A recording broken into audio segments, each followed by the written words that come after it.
అప్పుల బాధలు వెంటాడుతున్నాయా? అయితే 6 JVR వారి జాతిరత్నాలు ధరించండి. అందరికీ నమస్కారం. వెల్కమ్ టు మనం టీవీ. నేను మీ పవన్ బెస్వాడ. అత్యంత దారుణమైన దురదృష్టకరమైనటువంటి ఘటన భారతదేశంలో చోటు చేసుకుంది. ప్రపంచంలో కల్లా అత్యంత భారీ విమాన ప్రమాదాలలో ఒకటిగా నమోదవుతుంది ఈ యొక్క అహ్మదాబాద్ విమాన దుర్ఘటన.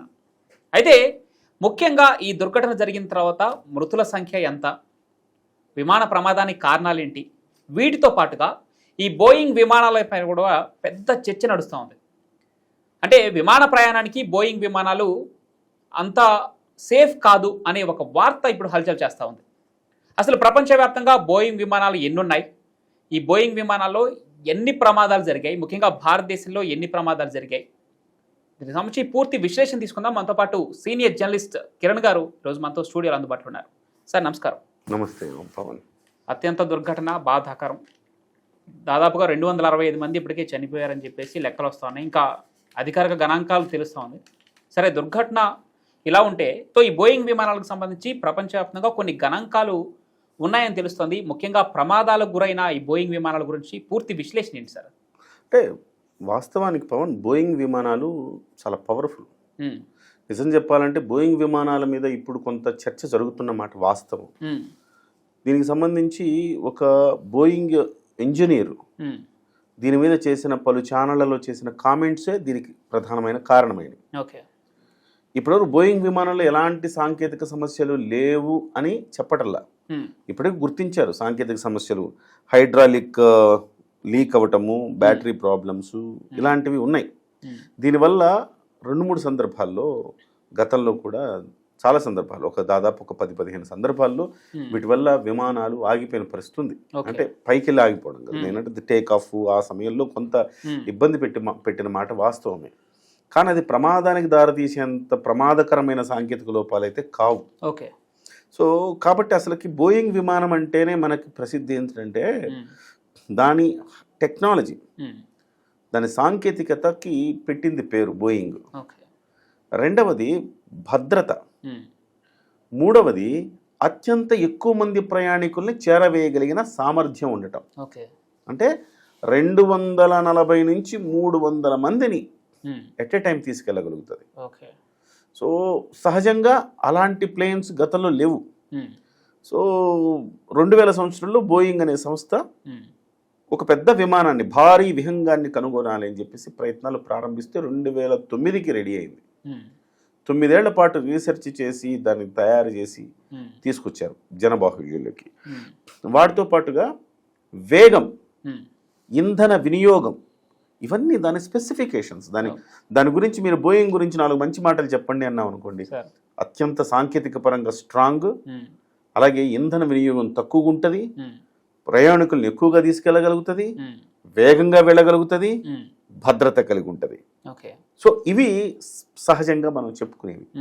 అలాంటి బోయింగ్ ఇవాళ ఇలాంటి ప్రమాదానికి గురవడంతో సహజంగా కాదా, సేఫ్ కాదా అన్న ఒక మాటలు వినబడతాయి. ఇక్కడ 2009లో ఇది బోయింగ్ అనే సంస్థ ఈ విమానాన్ని జనబాహుళ్యంలోకి తెచ్చింది. జపాన్ సంస్థ మొట్టమొదటిసారిగా 2011లో ఈ బోయింగ్ విమానం కమర్షియల్గా కొనుగోలు చేసి వాళ్ళ విమానయాన సంస్థలో పెట్టుకుంది. ఆ తర్వాత 2013లో ఇప్పుడు మనం ఏదైతే ప్రమాదానికి గురైంది అనుకుంటున్నామో ఆ బోయింగ్ విమానాన్ని 2013లో భారతదేశం ఆర్డర్ చేసింది. 2014లో వచ్చింది ఆ ఫ్లైట్. అంటే దాదాపు 11 ఏళ్ల పాటు సర్వీస్లో ఉంది అది. 11 ఏళ్ల పాటు సర్వీస్ అంటే ఇప్పుడు సహజంగా మనకి వెహికల్స్ ఉంటాయి, 15 ఏళ్ల కాలం తర్వాత ఒకసారి రీచెక్ చేయించాలి బాడీని, కండిషన్లో ఉందా లేదా, అసలు 15 ఏళ్ల తర్వాత వాడటానికి వీలు లేదు అది. అవును, ఇది సహజమైన మన కార్లు, బైకులు కండిషన్. కానీ బోయింగ్ విమానానికి కూడా అలా ఉంటుందా అంటే ఉంటుంది. 30 సంవత్సరాల పాటు బోయింగ్ విమానం తిరగలుగుతుంది. దాని జీవితకాలం 30 ఏళ్ళు.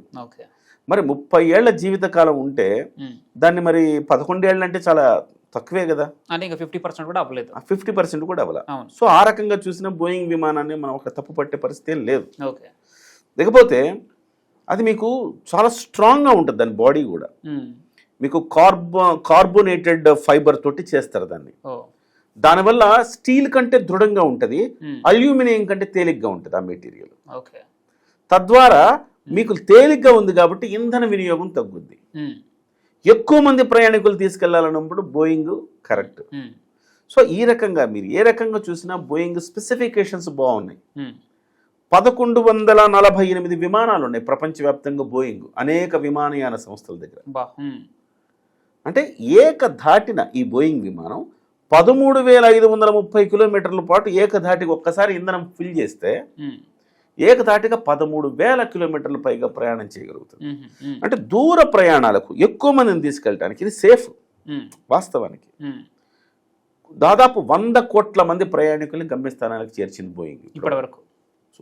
ఈ గణాంకాలు చూస్తుంటే బోయింగ్ అనేది చిన్న విషయం కాదు. బోయింగ్ విమానం అనేది సో 787 డ్రీమ్ లైన్ నిన్న సాంకేతికంగా అది ఏమైందో తెలియదు, మొత్తం ప్రమాదానికి గురైంది. 787 డ్రీమ్ లైన్. సో ఇంత గొప్ప స్పెసిఫికేషన్స్ ఉన్నాయి. సో మిగతా వాటితో పోలిస్తే బోయింగ్ ని మనము ఇది తీసిపారేసే విమానం కాదు. దాని కాస్ట్ కూడా 1000 కోట్ల నుంచి 1400 కోట్ల మధ్యలో ఉంటుంది అప్రాక్సిమేట్లీ. సో కాబట్టి ఇది బోయింగ్ అయితే ఈ మధ్య కాలంలో కొన్ని చిన్న చిన్న సాంకేతిక సమస్యలు తలెత్తుతున్నాయి. దానికి ఖచ్చితంగా బోయింగ్ సంస్థ దాన్ని అడ్రస్ చేయవలసిన అవసరం ఉంది. కానీ అలాంటి 100 కోట్ల మందిని గమ్యస్థానాలకు చేర్చింది. 1148 ఫ్లైట్స్ ఉన్నాయి. మన ఎయిర్ ఇండియాలో 34 ఫ్లైట్స్ ఉన్నాయి. ఇంత గొప్ప చరిత్ర కలిగిన బోయింగ్ నిన్న దెబ్బతినేసరికి దాదాపు 242 మంది ఉంటే 241 మంది చనిపోయారు. చాలా బాధాకరమైన అంశం. ఈ విమాన ప్రమాదాల్లో పవన్, రోడ్డు ప్రమాదాల్లో కొంతమంది చనిపోయినా కొంతమంది గాయాలతో బయటపడే అవకాశం ఉంటుంది. రైలు ప్రమాదాల్లో కూడా కొంతమంది చనిపోయినా మరి కొంతమంది గాయాలతో బయటపడారు. విమాన ప్రమాదం అట్లా కాదు. విమాన ప్రమాదంలో మొత్తం స్మాష్, అంటే ఒక బాంబ్ బ్లాస్ట్ లానే ఉంటుంది, ఇంకా పేలిపోతుంది. బాంబ్ బ్లాస్ట్ నిన్న కూడా అంతలాగా అది బ్లాస్ట్ అవడానికి రీజన్ ఇంధనం ఫుల్గా ఉంది.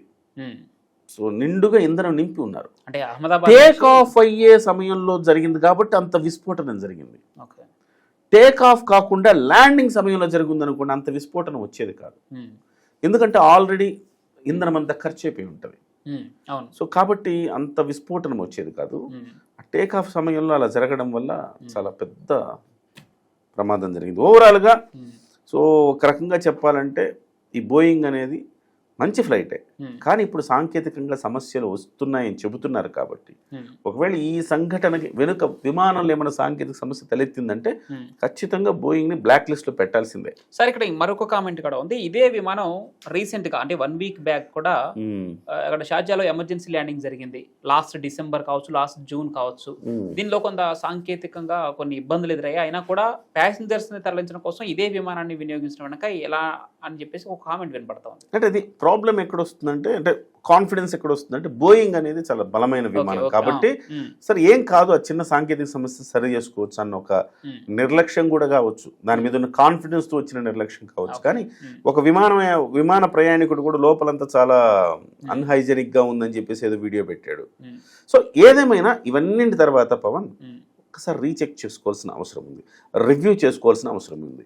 బోయింగ్ ఎంతవరకు సేఫ్ అనేది ఏమో ఈ మధ్య టెక్నాలజీలు, దానికి ఉన్న టెక్నాలజీలు అన్ని సరిపోవట్లేదేమో, ఏమో ఇంత పెద్ద భారీ విహంగం కదా. సో ఈ టెక్నాలజీని ఇంకా అప్గ్రేడ్ చేయాల్సిన అవసరం ఉందా ఏంటనేది ఒకసారి పునరాలోచన, పునఃసమీక్ష చేసుకోవాల్సిన అవసరం అయితే ఉంది. రైట్.